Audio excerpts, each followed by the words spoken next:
예수님께서 예루살렘 성에 입성하신 후로 계속해서 이 종교 지도자들과 마찰을 일으키셨죠. 예수님은 이제 세 가지 비유를 말씀하셔서 바리새인들과 사두개인들의 그 위선된 모습들을 책망하셨고, 사두개인과 그리고 바리새인들은 예수님을 시험에 빠뜨리기 위하여서 난감한 세 가지 질문을 던졌습니다. 그 세 가지 질문은 세금에 대한 문제, 죽은 자의 부활에 대한 문제, 그리고 지난주에는 가장 큰 계명이 무엇이냐 하는 그런 질문이었죠.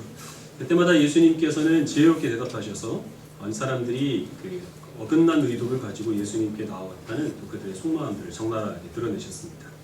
오늘 읽은 말씀에서는 이들의 질문이 끝나고 이제 예수님께서 이 바리새인들에게 너희들이 내 질문에 한번 대답해봐라 라고 하시면서 물어보십니다. 그리스도는 누구의 자손이냐? 라는 질문이었습니다. 이 답은 우리도 잘 알고 있죠. 마태복음 1장 1절에 아브라함과 다윗의 자손 예수 그리스도의 계보라 이렇게 시작이 됩니다. 성경에서 그리스도는 아브라함의 자손으로 그리고 다윗의 자손으로 온다는 사실을 이제 증거하고 있지요. 바리새인들도 물론 그것을 잘 알고 있었기 때문에 그리스도는 다윗의 자손입니다 이렇게 대답을 합니다. 그렇다면 어째서 다윗은 자기의 후손으로 올 그 그리스도를 가리켜서 주님이라 불렀느냐 라고 예수님께서 말씀하십니다. 주님이라는 호칭은 이때 당시에 광범위하게 사용이 됐는데요. 신하가 왕에게 아니면은 자녀가 부모에게 주님이라고 이제 부르는 경우는 있었어도 조상이 후손에게 주님이라고 부르지는 않았다는 것이죠. 그렇게 말씀하시면서 예수님께서 인용하신 구절이 시편 110편인데요. 같이 우리 보도록 하겠습니다. 시편 110편 말씀입니다.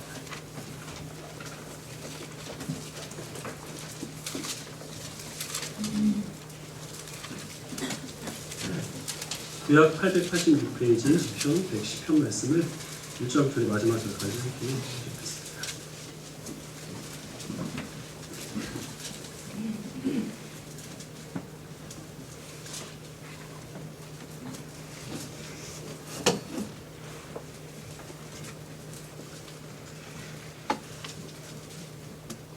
시편 1절을 제가 먼저 읽겠습니다. 여호와께서 내 주에게 말씀하시기를 내가 내 원수들로 내 발판이 되게 하기까지 너는 내 오른쪽에 앉아있으라 하셨도다. 여호와께서 시온에서부터 주의 권능의 규를 내부이시니 주는 원수를 주사 주의 권능의 날에 주의 백성이 거룩한 옷을 입고 즐거이 헌신하니 새벽 이슬 같은 주의 청년들이 주께 나오는도다. 여호와는 인사하고 나지 아니하시리라 이르시기를 멜기세덱의 쇠하를 따라 영원한 제사를 주의 오른쪽에 계신 주께서 그의 노하시는 날에 왕들을 쳐서 깨뜨리실 것이라. 문나라의 심판하여 시절을 가득하게 하시고 여러 나라의 읽겠습니다. 길가에 신의 물을 마심으로 그의 머리를 드시리로다. 다윗이 성령에 감동이 되어서 어떤 이제 환상을 보게 됩니다. 전능하신 하나님께서 계시고 그 옆에 어떤 신비로운 존재가 있는데 다윗은 지금 그 신비로운 존재를 가리켜서 주님이라 부르고 있는 거죠. 그래서 시편 110편에 보면 다윗의 주가 두 분이 나옵니다. 한 분은 여호와 하나님이시고 또 한 분은 이 신비로운 존재입니다.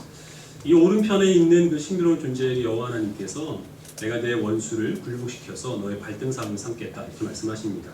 발등상이라고 하는 것은 그때 당시에 이제 왕과 같은 높은 사람들이 높은 의자에 앉아 있는데요. 높은 의자에 앉다 보니까 발을 받칠 만한 받침대가 필요한 거죠. 그래서 그 발 받침대를 이 다윗의 주님에 해당하는 이 인물을 대적하는 그 원수들을 굴복시켜서 그를 이 발 받침으로 삼겠다 이렇게 지금 말씀하고 계시는 것이죠. 그만큼 철저하게 이 다윗의 주님에 해당하는 이제 그분의 그 원수들을 이 하나님께서 대적하시겠다는 말씀입니다. 110편 2절을 보시면 여호와께서 시온에서부터 주의 권능의 규를 내보내시리니 주는 원수들 중에서 다스릴 소식이 되어 있습니다. 주의 권능의 규라라고 하는 것은 왕이 통치할 때 쓰는 지팡이를 뜻합니다. 즉 예루살렘에서 이스라엘을 다스릴 왕을 지금 다윗이 주님이라고 부르고 있는 이 인물을 하나님께서 삼으시겠다는 것이죠. 그 신비로운 인물 앞에 다윗의 주님 앞에 새벽 이슬과 같은 여호와 하나님의 백성들 주님의 청년들이 나와서 즐거이 헌신하게 될 것이라 라고 말씀을 하십니다. 이 인물에 대한 부가적인 설명이 그 다음에 더 나오게 되는데요. 그는 멜기세덱의 서열을 따라 영원한 제사장이라 라고 말씀하시죠. 멜기세덱은 창세기 14장에 나오는 인물인데 아브라함이 소돔 지역에 있는 여러 왕들을 격파하고 롯을 구출해서 돌아옵니다. 그때 살렘 왕이고 그리고 영원한 하나님의 제사장인 멜기세덱이라는 인물이 와서 아브라함을 축복합니다. 그리고 아브라함은 그에게 자기가 취해온 전리품 가운데서 10분의 1을 구별하여서 이 멜기세덱에게 드리게 되죠. 어떤 사람이 어떤 사람을 축복할 때는 높은 사람이 낮은 사람을 축복하게 되어 있죠. 그리고 예물을 드리는 건 낮은 사람이 높은 사람에게 드리게 되어 있는 것입니다. 그래서 멜기세덱과 아브라함의 관계는 아브라함이 높은 사람이 아니라 이 멜기세덱이 아브라함보다 더 우월한 위치에 있는 사람이었다는 뜻이죠. 지금 이 멜기세덱의 그 서열을 따라 영원한 제사장이라 이 말은 지금 다윗이 바라보고 있는 신비한 주님은 다윗보다 더 우월한 다윗이 주님으로 모셔야 돼 그런 다윗보다 탁월한 이스라엘의 왕일 뿐만 아니라 아브라함이 오히려 그에게 예물을 바쳐야 할 만큼 아브라함조차 그를 섬겨야 될 아브라함보다 더 우월한 그러한 영원한 제사장이라는 것이죠. 다윗과 아브라함의 자손으로 그리스도가 오게 되지만 그 그리스도는 오히려 다윗에게 주님으로 그리고 아브라함에게 예물을 드려서 경배를 받아야 되는 그런 특별한 존재라는 말씀입니다. 이 특별한 존재 다윗의 주님이 어떤 일을 행하게 되느냐 그 뒤에 계속 말씀이 나오는데요. 그의 노하시는 날에 왕들을 쳐서 깨뜨리실 것이라 문 나라들을 심판하여 시체로 가득하게 하시고 여러 나라의 머리를 쳐서 깨뜨리시며 이렇게 되어 있습니다. 지금 유대인들이 자신들이 지금 그 기다리고 있는 메시아 즉 그리스도에게 원하는 것이 바로 이러한 내용이죠. 자기네들을 괴롭히고 있는 로마 군대를 쳐서 깨뜨리고 그리고 자기네 발 앞에 굴복시켜 주기를 원하는 그러한 마음으로 시편 110편에 예고된 바로 이 인물을 지금 이스라엘 백성들은 그리스도로 기다리고 있는 것입니다.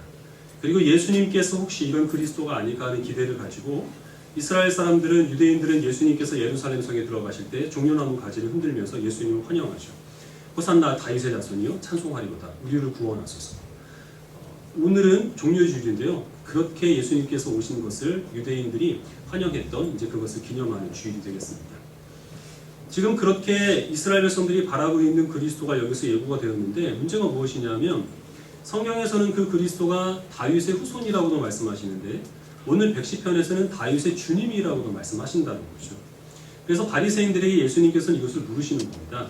이 그리스도가 다윗의 후손이라면 왜 시편에서는 다윗은 그 자기의 후손을 가리켜서 지금 주님이라고 하고 있느냐. 바리새인들은 그 의미를 알지 못했죠. 그러나 바리새인들도 모르는 이 비밀을 우리는 잘 알고 있죠. 마태복음 16장에서 베드로가 예수님께 이렇게 고백합니다. 주는 그리스도시요 살아계신 하나님의 아들이십니다. 그리스도란 말은 하나님께서 기름을 부어 임명하셨다는 뜻인데 구약에서 기름을 부어서 임명하시는 직분은 왕과 제사장입니다. 이 그리스도는 하나님께서 임명하셔서 보내시는 왕이시요 동시에 제사장인데요. 시편 110편에서 예고하신 바와 같이 근데 그 왕과 제사장인 그리스도는 다윗의 뒤를 이어서 다윗이 했던 일을 재현하시기 위해서 오신 분이 아니라 하나님의 아들이시라는 것이죠. 하나님의 아들이 먼저 있고 그 하나님의 아들이 하시는 일이 무엇인지를 보이시기 위하여서 하나님께서 일종의 모형으로 맛보기, 샘플 이곳으로 다윗이라는 왕을 보내어서 군사력을 가지고 블레셋으로부터 이스라엘을 구원하는 일을 했다는 것입니다. 즉 유대인들은 지금 그리스도가 와서 과거에 다윗이 그랬던 것처럼 우리를 이 로마로부터 구원해 주기를 원하고 있는데 하나님께서 말씀하시는 것은 예수님이 제2의 다윗이 아니라 예수님이 이 본질이고 다윗은 그 본질 되신 그리스도의 모형이라는 것이죠. 이해를 돕기 위해서 예를 들어 말씀드리자면 사람들이 이제 저를 강동원 닮았다고 많이 하는데 예를 들어서 강동원 닮았다고 하는데 그래서 어떤 사람이 저를 보고 제2의 강동원이에요 이렇게 얘기하면 그건 말이 됩니까? 말이 안 되죠. 강동원이 제2의 저죠. 제가 나이가 많으니까요. 저를 제2의 장동건이라고 하면 괜찮습니다. 장동건이 나이는 동갑이지만 저보다 생일이 조금 빠르거든요. 인물은 비슷하고. 그래서 그거는 상관없는데 저를 제2의 누구다, 제2의 강동원이다, 제2의 조인성이다 이렇게 얘기하면 안 되는 거죠. 예수님께서는 제2의 다윗이 아니라 예수님이 원조시고 본질이시고 그 예수님께서 행하고자 하시는 일들을 하나의 그림자로 살짝 보여주시기 위하여 하나님께서는 다윗을 보내셔서 그로 하여금 블레셋으로부터 이스라엘을 구원하신 것입니다. 그러면 우리의 그리스도 대신 이 예수님께서 그 백성을 위해서 하실 일이 무엇인가? 우리 고린도전서 15장 말씀 같이 보겠습니다.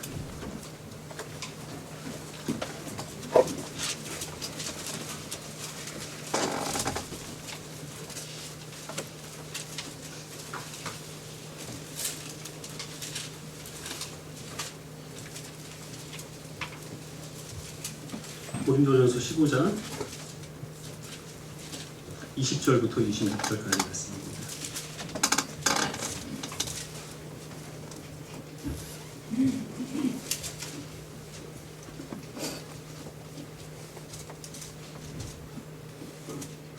(20장) 1절을 제가 먼저 읽고 26절까지 한 절씩 들어가겠습니다. 그러나 이제 그리스도께서 죽은 자 가운데서 다시 살아나사 잠자는 자들의 첫 열매가 되셨도다. 사망의 한 사람으로 말미암았으니 죽은 자의 부활도 한 사람으로 말미암으리로다. 아담 안에서 모든 사람이 죽은 것 같이 그리스도 안에서 모든 사람이 삶을 얻으리라. 그러나 각각 자기 차례를 얻으니 먼저는 첫 열매인 그리스도, 다음에는 그가 죽은 자의 때 그리스도에게 속한 자요. 그 후에는 마지막이니 그가 모든 통치와 모든 권세와 능력을 멸하시고 나라를 아버지께 바치되라. 그가 그 죽은 자의 때까지 아버지 왕으로 읽겠습니다. 맨 나중에 멸망하는 원수는 사망이시라. 종려주일에 유대인들의 환영을 받으면서 예수님께서 예루살렘 성에서 하시고 그 주 금요일에 예수님께서는 십자가에서 죽으시게 됩니다. 예수님이 십자가에서 죽으신 것은 힘이 없어서 그래서 어쩔 수 없이 죽으신 그런 당하신 죽음이 아니라 그 십자가를 통하여서 사망 권세를 이기고 그 예수님의 죽으심이 곧 나의 죄악 때문이며 주님께서 부활하신 것과 같이 이제 죽을 우리도 하나님께서 다시 살리실 것을 믿는 자에게 부활의 소망을 주시기 위하여서 예수님께서는 십자가에서 죽으시고 부활하신 것이죠. 십자가의 죽으심과 부활을 통하여서 예수님께서 쳐서 물리치신 원수가 있습니다.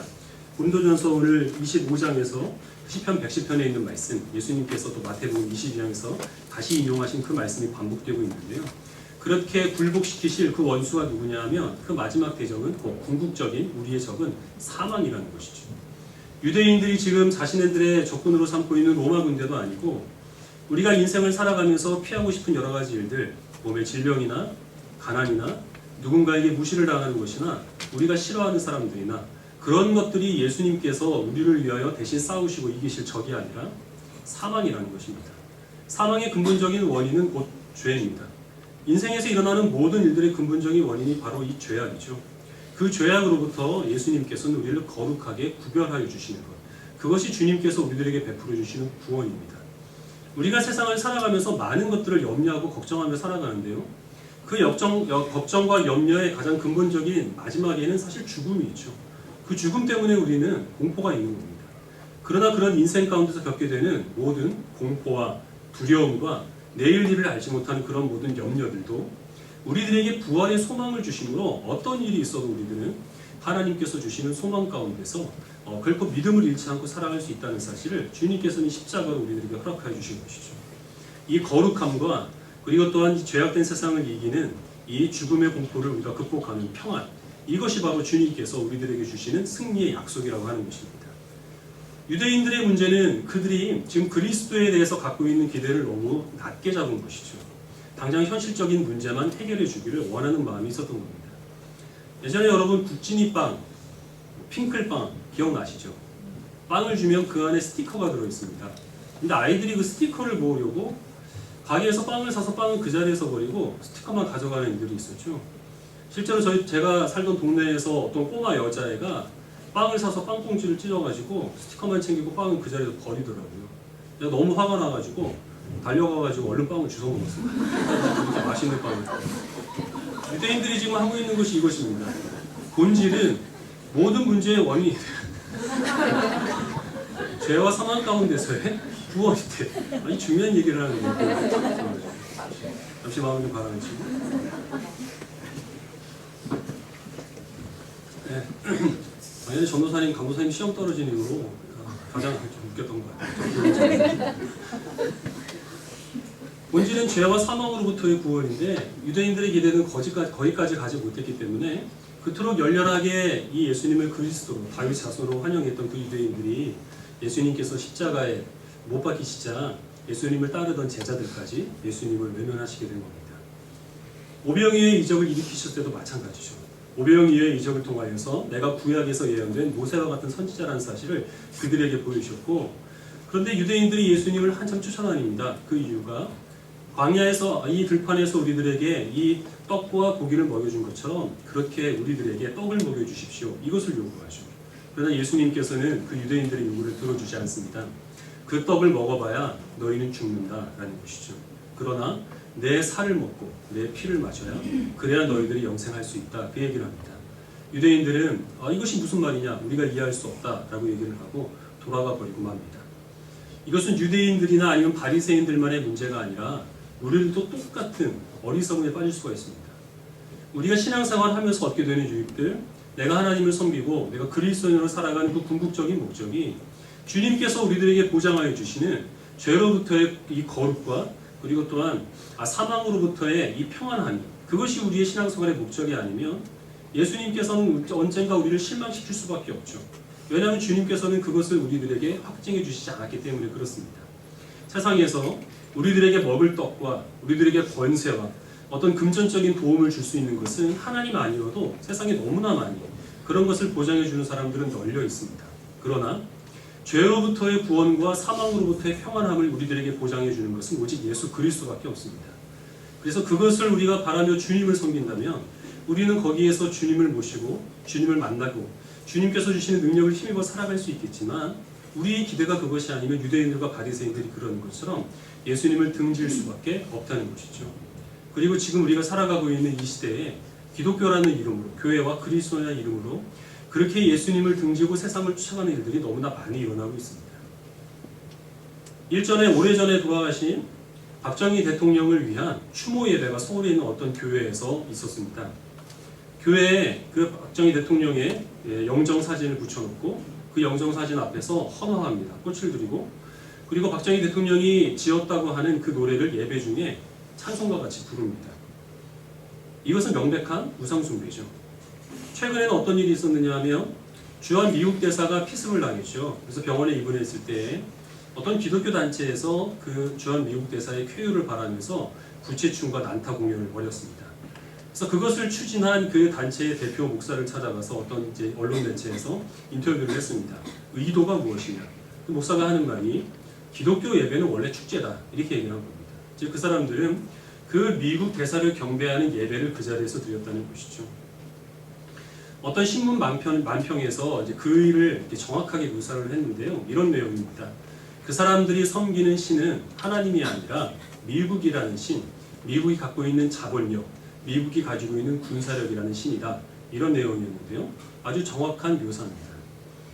그들이 원하는 것들은 사실 그리스도인인 우리들에게 하나님께서 약속해 주신 거룩과 그리고 평안이 아니라 박정희 대통령이 이루었다고 사람들이 여기는 그런 경제적인 성장 그리고 미국이 지금 우리들에게 보장해 주는 것 같은 어떤 전쟁의 위협으로부터 우리를 보호해 주는 그런 군사력 지금 그것이 그들이 신앙생활을 하고 그들이 하나님께 바라는 전부이기 때문에 하나님께서 받으셔야 될 그 예배를 어떤 이미 고인이 된 지 오래된 그 대통령에게 그리고 또 어떤 강대국의 그 대사에게 그 경배를 바치고 있는 것이죠.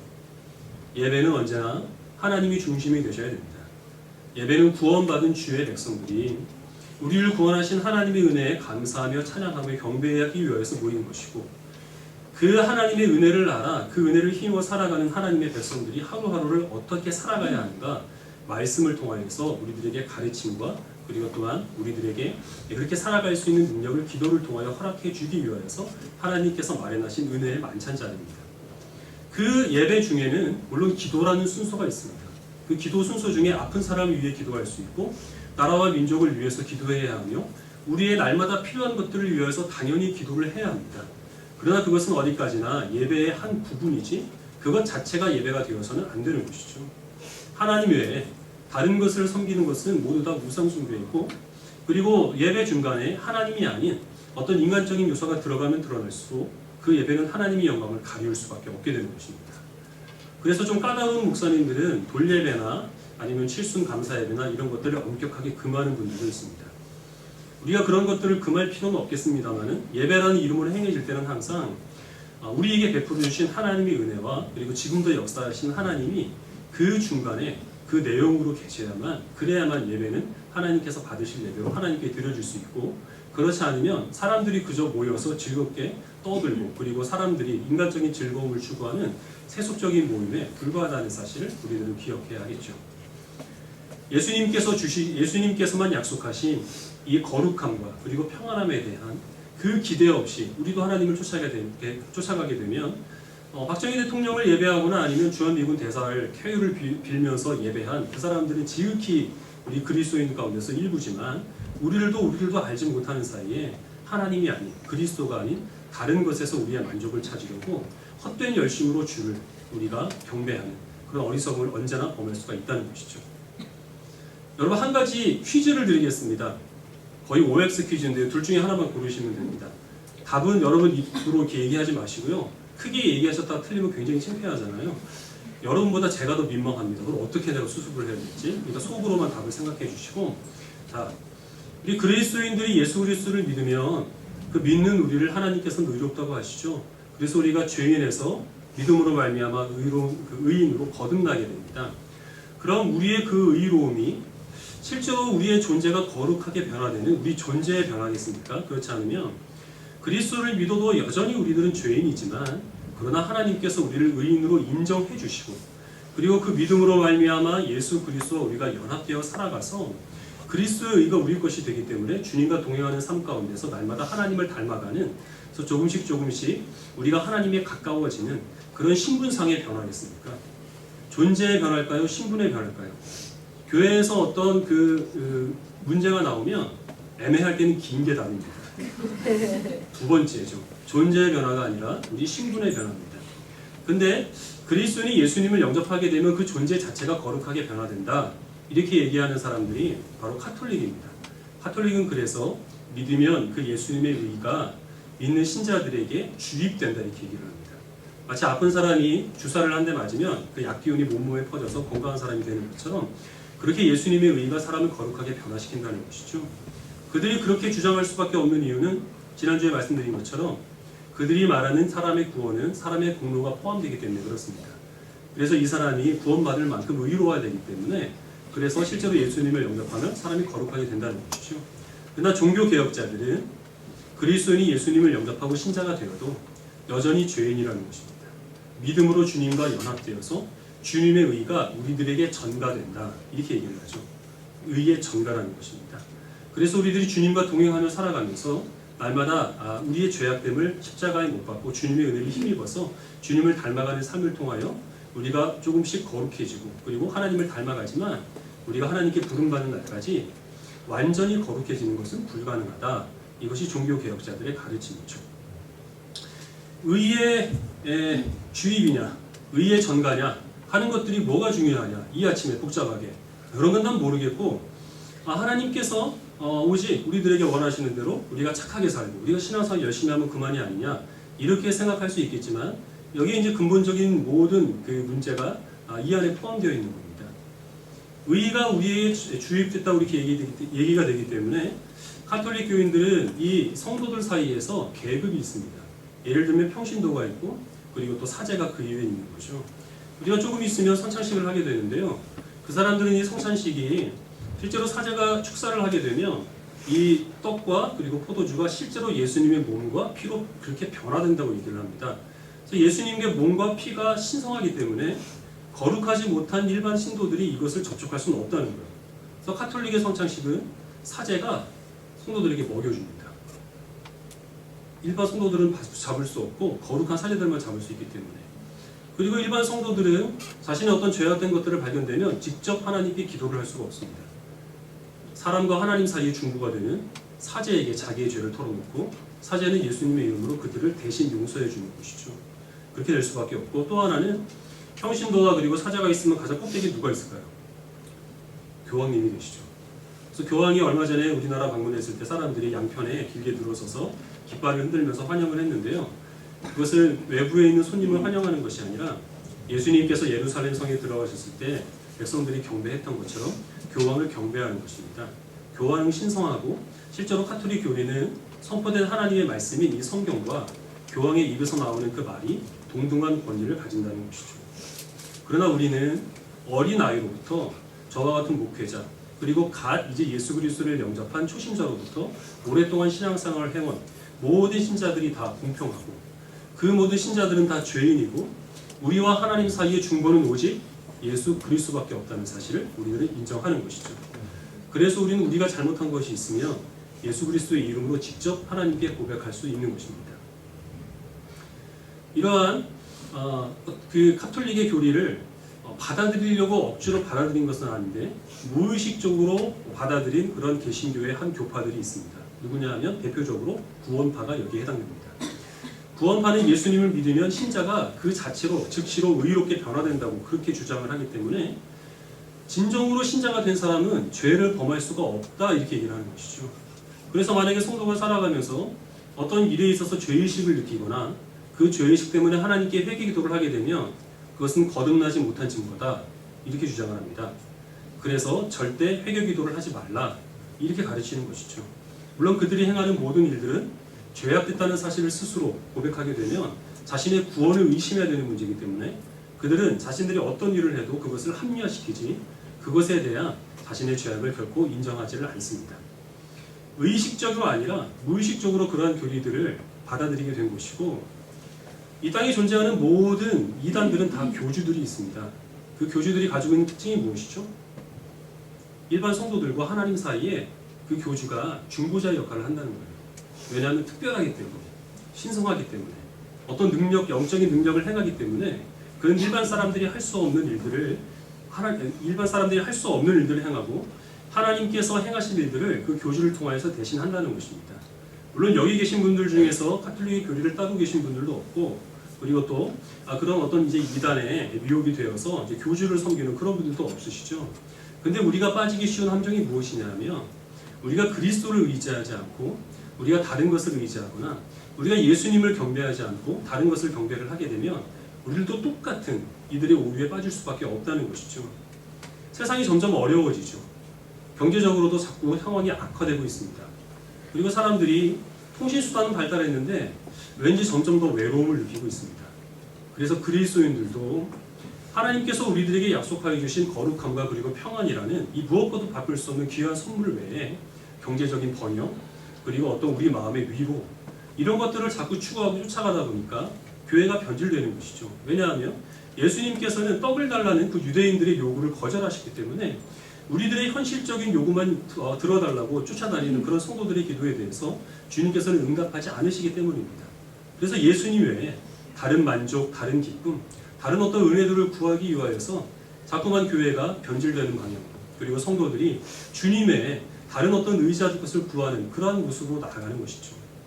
오직 우리가 의지하고 우리가 붙들 분은 주님 한 분뿐이시고 주님께서 우리들에게 확고하게 약속하신 것은 죄로부터의 거룩과 그리고 또한 사망으로부터의 평안이라는 사실을 여러분 항상 기억하시기 바랍니다. 지금까지 제가 많은 이야기를 드렸는데요. 꼭 기억하셔야 될 말씀이 있습니다. 내용이 있습니다. 제가 제2의 장동건이라는 그런 얘기가 아니라 요한복음 15장 15절 말씀입니다. 우리 같이 말씀을 보도록 하겠습니다. 요한복음 15장 5절입니다.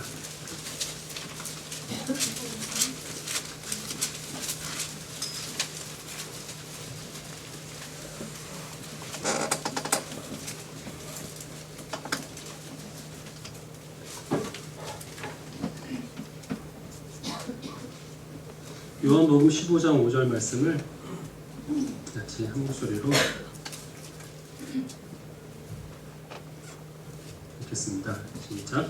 나는 포도나무요 너희는 가지라. 그가 내 안에 내가 그 안에 거하며 사람이 열매를 많이 맺나니 나를 떠나서는 너희가 아무것도 할 수 없습니다.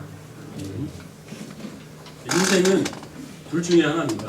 열매 맺는 삶이 되느냐 그렇지 않으면 열매를 맺지 못하고 버려지는 무익한 삶이 되느냐. 열매 맺는 삶이냐 그렇지 않느냐라는 것을 판가름하는 것은 우리에게 근거가 있지 않습니다. 내가 얼마나 능력이 있는가, 내가 얼마나 부유한가, 내가 지금 얼마나 많은 일들을 행하고 있는가 여기에 달린 것이 아니라 내가 그리스도 예수 안에 거하고 있는가, 예수님께서 내 심령 안에 머물고 계시니까 그것이 우리를 열매 맺게 하는 삶이 되는 시금석이 된다는 사실을 여러분 잊지 않으시길 바랍니다. 많은 능력을 행하는 것 같고 우리에게 많은 위로를 주는 것 같고 하는 그러한 모든 사람들도 다 사실은 그 안에 주님께서 거하심으로 또 주님께서 그를 사용하심으로 그를 통하여 하나님께서 역사하실 뿐이죠. 다윗이 범죄한 후에 주여 주의 영을 내게서 거두어가지 마시옵소서 이렇게 기도했던 것처럼 그가 하나님을 떠나게 되고 자기의 능력을 자랑하게 되면 그 어떤 것도 우리들에게 기쁨과 소망을 줄 수 없습니다. 오직 예수님께서만 우리의 소망이 되고 우리의 믿음의 근거가 된다는 사실을 기억하시길 바랍니다. 혹시 자기 자신이 초라하게 느껴지는 그런 사람들도 있을 수 있겠습니다. 삶이 어렵고 몸이 연약하고 하고자 하는 일들이 잘 안 돼서 나는 왜 이것밖에 되진 않는가 하는 그런 연약한 마음을 가지고 살아가는 성도들이 있다면 그것으로 하나님께서 우리를 판단하지 않으신다는 사실을 기억하십시오. 우리 안에 주님이 계시고 주님 안에 내가 거하는 것, 그것이 우리 인생을 그리고 나를 가치 있게 만드는 가장 중요한 기준이고 그리고 그것이 전부라는 사실을 잊지 않으시길 바랍니다. 오늘은 종료주일입니다. 2000년 전 유대인들은 예수님께서 로마 군대를 물리쳐주고 자신들에게 먹을 떡을 그걸 안겨줄 그러한 현실적인 그런 필요를 들어줄 그러한 메시아로 주님을 열렬히 환영했지만 일주일로 되지 않아서 예수님을 십자가에 못 박고 주님을 다 등지고 떠났습니다. 종료주일 예배를 드리시는 여러분들은 어떤 마음을 가지고 지금 예배를 드리시고 예수님을 어떤 분으로 경배하고 계신가요? 죄로부터 우리를 거룩하게 하실 그 하나님, 그리고 사망의 권세로부터 우리를 자유케 하실 평강을 안겨줄 평강의 왕으로 주님을 영접하시고 주님을 경배하시고 그 믿음을 가지고 살아가는 신실한 하나님의 백성들이 되시기를 주님의 이름으로 축원합니다.